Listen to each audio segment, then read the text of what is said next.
இப்போ காலையில மணி 5:30 ஆகுது. நம்மளும் ட்ரிப்புக்கு கிளம்பியாச்சு. இப்ப கஸ்டமர பிக்கப் பண்ண தான் போயிட்டுருக்கிறேன். காலையிலேயே சரியான மழை. நைட்டு நம்ம கஷ்டப்பட்டு வண்டி கழுவி வச்சது வீணா போயிருச்சு. நம்ம கெஸ்ட்டுமே பெங்களூர்ல இருந்து தான் வர்றாங்க. நம்ம வண்டி தான் வேணும்னு சொல்லிட்டு நமக்கு முன்னாடியே கால் பண்ணி புக் பண்ணியிருந்தாங்க. நம்ம கெஸ்ட்டுமே பிக்கப் பண்ண நம்ம ரயில்வே ஸ்டேஷன் வந்துட்டோம். என்னடா என்னைக்குமே இல்லாம இன்னைக்கு கலர்ஃபுல்லா இருக்குன்னு பார்த்தா இன்னைக்கு ஜனவரி 26 குடியரசு தினம். நம்ம கெஸ்ட்டுமே பெங்களூர்ல இருந்து வரதால எங்களுக்கு தமிழ் அவ்வளோக்கா தெரியாது. எங்களை நீங்க தான் சேஃபா கைடு பண்ணி கூட்டிட்டு போகணும்னு சொன்னாங்க. நம்பினோர் கைவிடப்படார். நம்மளை நம்பி வாங்கன்னு சொல்லிட்டு நம்ம கெஸ்ட்டுமே பிக்கப் பண்ணிட்டு அங்கேருந்து கிளம்பியாச்சு. இது ஒரு ஒன் டே ஆன்மீக பயணமாக தான் போகிறோம். இன்னைக்கு நம்மளுமே ஃபர்ஸ்ட் தரிசனம் பண்ண போகிற கோவில் கொடுமுடி கோவில் தான். நம்மளுமே கோவிலுக்கு வந்தாச்சு. நம்மளுமே காவேரியில் நீராடி கடவுளை வாங்கினா தோசை நீங்கன்னு சொல்கிறாங்க. இது ஒரு பரிகார ஸ்தலமாக தான் கருதப்படுது. எல்லா கடைக்கு முன்னாடியுமே இந்த மாதிரி சின்ன சின்ன குடம்லாம் நிறைய வச்சிருந்தாங்க. அது எதுக்குடான்னு பார்த்தா காவேரி கரையில் இருக்கிற அரச மரத்து கீழே இருக்கிற பிள்ளையார்களுக்கு பக்தர்கள் தண்ணி ஊற்றி வழிபடுறதுக்கு வசதியாக தான் இந்த மாதிரி குடமெல்லாம் நிறைய கடையில் வச்சிருக்காங்க. கல்யாணமே ஆகாதவங்க கடவுளை வேண்டிக்கிட்டு இந்த மாதிரி அரச மரத்து பிள்ளையாருக்கு தண்ணி ஊற்றினா சீக்கிரமே கல்யாணம் ஆகுன்னு சொல்றாங்க. இந்த குடங்களுக்குமே வாடகை மாதிரி காசு எதுவும் கொடுக்கணுங்கிறது தேவையில்லை. அவங்க கடையில பரிகார பொருள் வாங்கினா மட்டும் போதும். நம்மளுமே இந்த வாரத்திலேயே 2வது தடவை அந்த கோயிலுக்கு வரோம். இந்த கோயிலுமே ரொம்ப பழமை வாய்ந்த கோவில் தான். பிரம்மாசாமிக்குமே சிறப்பு பூஜைலாம் நடந்துட்டு இருந்துச்சு. இந்த வன்னி மரம் தான் 3000 ஆண்டுகள் பழமை வாய்ந்த மரம்னு சொல்லப்படுது.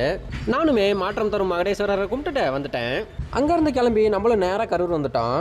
நம்ம கெஸ்ட்டுமே வந்தோம் கரூர் வரைக்கும் வந்துட்டோம். அங்கே காட்டன் ஐட்டம்ஸ் எக்ஸ்போர்ட் ஐட்டம்லாம் ரொம்ப ஃபேமஸாக அதனால ஒரு ஷாப்பிங் பண்ணிட்டு போயிடலாம் அப்படின்னாங்க. கெஸ்ட்டுமே பர்ச்சேசிங் முடிச்சிட்டாங்க. நெக்ஸ்ட் அடுத்த கோவிலுக்கு கிளம்பியாச்சு. கோவிலுக்கு போகிறதுக்கு முன்னாடி லஞ்சை முடிச்சுட்டு போயிடலான்னு சொன்னாங்க. நம்மளும் லஞ்சு சாப்பிட வந்த இடம் தான் ஹோட்டல் அர்ச்சனா. நான் சாப்பிட ஆர்டர் பண்ணியிருந்தது மீல்ஸ் தான். டேஸ்ட் உண்மையிலும் சூப்பராக இருந்துச்சு. இந்த ஹோட்டலில் தான் நான் ஃபர்ஸ்ட் டைம் சாப்பிட்றேன். இந்த ஹோட்டல் கரூரில் எந்த இடத்துல இருக்குன்னா கரூர் மாரியம்மன் கோவில் தேர் வீதியில் தான் இருக்குது. நாங்களும் சாப்பிட்டுட்டு அங்கேருந்து கிளம்பிட்டோம். நம்ம அடுத்ததாக எங்கே போகிறோன்னா குணசீலம் கோவிலுக்கு தான் போகிறோம். நம்மளும் ஒரு வழியா குணசீலம் கோவிலுக்கு வந்தாச்சு. இந்த கோவிலோட சிறப்பு என்னன்னா மனநலம் பாதிக்கப்பட்டவங்க 48 நாள் தங்கி விரதம் இருந்து கடவுளை வழிபட்டா மனநல பாதிப்புல இருந்து குணமடைவாங்கன்னு சொல்லப்படுது. கடவுளே, இங்கேயே வைத்தியமே இல்லாத பைத்தியம் ஒன்று சுத்திட்டு இருக்குது. அவனை குடிச்சு உள்ள போனுங்க. 48 நாள் இல்ல 58 நாள் ஆனாலும் அவனை வெளியே விட்டுறாதீங்க. அரை பைத்தியமா இருக்கிறான், முழு பைத்தியம் ஆயிருவேன். இந்தியாவிலே இவ்வளவு அதிகமா எந்த கோவிலையும் பார்க்கிங் வாங்க மாட்டாங்க. பார்க்கிங் சார்ஜஸ் 2 ரூபாய் தான் வாங்கினாங்க. நாங்களும் அங்கிருந்து கிளம்பி அடுத்தது எங்க போறோம்னா நேரம் நாமக்கல் ஆஞ்சநேயர் கோவிலுக்கு தான் போறோம். நம்மளும் ஆஞ்சநேயர் கோவில் தரிசனத்தை முடிச்சாச்சு.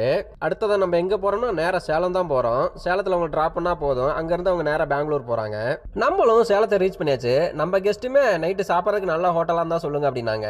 அப்படி நம்ம சாப்பிட எங்க வந்திருக்கோம்னா பெங்களூர் பைபாஸ்ல இருக்கிற அமோகம் ஹோட்டலுக்கு தான் வந்திருக்கிறோம். நம்மளுமே மாற்றம் தரும் மகடேஸ்வரரை மனசார கும்பிட்டதால நம்ம ட்ரிப்லயுமே பெரிய மாற்றத்தை கொடுத்துட்டாரு. நம்ம கெஸ்ட்டுமே ஈரோட்ல பிக்கப் பண்ணும்போது எல்லா கோவிலும் சுத்தி காமிச்சிட்டு நைட்டு சேலத்துல டிராப் பண்ணின்னு சொன்னாங்க. ஆனா இப்ப எங்கன்னா வேற ஒரு பக்கம் டிராப் பண்ண சொல்றாங்க. அது என்னங்கிறத பார்ட் 2 வீடியோல சொல்றேன். இப்ப எல்லாருமே சாப்பிட்டுட்டு தூங்குங்க. நம்ம வீடியோ பிடிச்சிருந்தா மட்டும் ஒரு follow பண்ணுங்க. எதா இருந்தாலும் அது கொஞ்சம்